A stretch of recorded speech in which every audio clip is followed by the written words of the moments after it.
I haven't even gone over what we're gonna say yet. Yeah. Nope, we're just gonna wing it.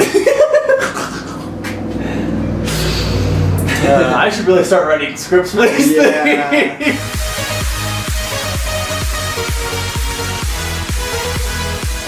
So a few episodes back, you may remember we did the front stress tower bar on my Focus, but this time we're going to be doing the rear bar on Brad's.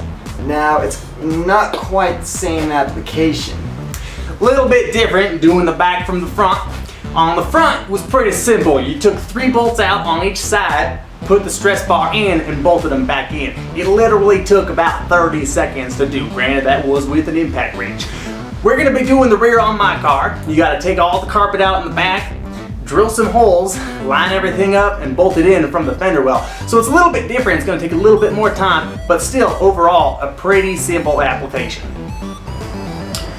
A few things you're going to need in general to start a project like this is going to be a washer and a punch to mark exactly where your holes are going to be to drill for your stress bar.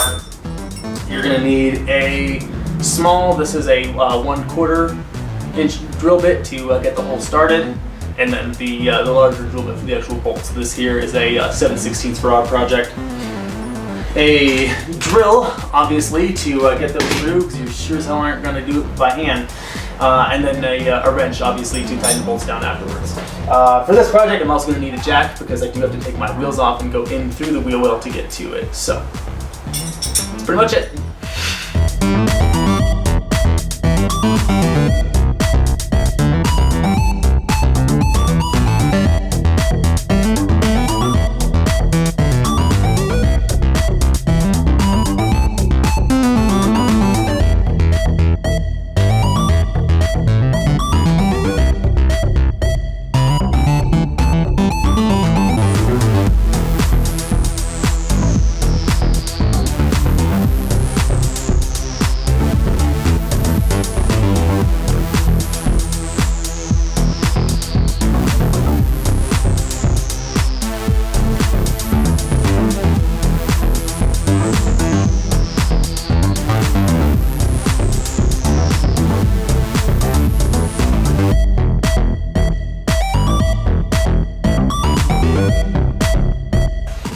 As you can see, I've got the entire interior in the car back in. That was honestly the hardest part about this entire thing, was taking the interior out and putting it back in.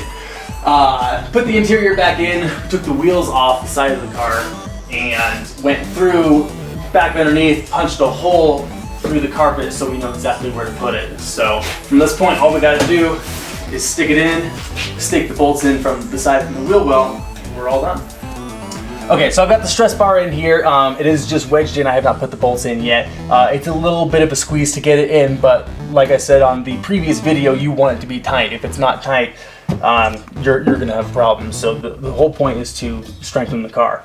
So I've got it sitting there. I'm gonna go around onto this side. And as you can see, I've got the hole right here.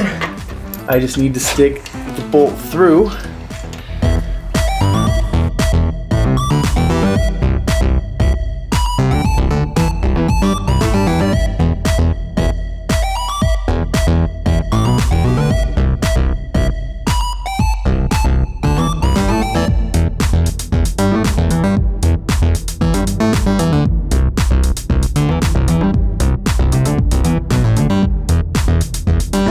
Alright, so we've got our rear shock tower brace bar here, and as you can see, it's pretty firm, it's nice and in there. Again, what that does is it keeps the shock towers from bending, and keeps everything nice and tight around cornering. So it'll be fun to take this out and see how she does, a little more stiff.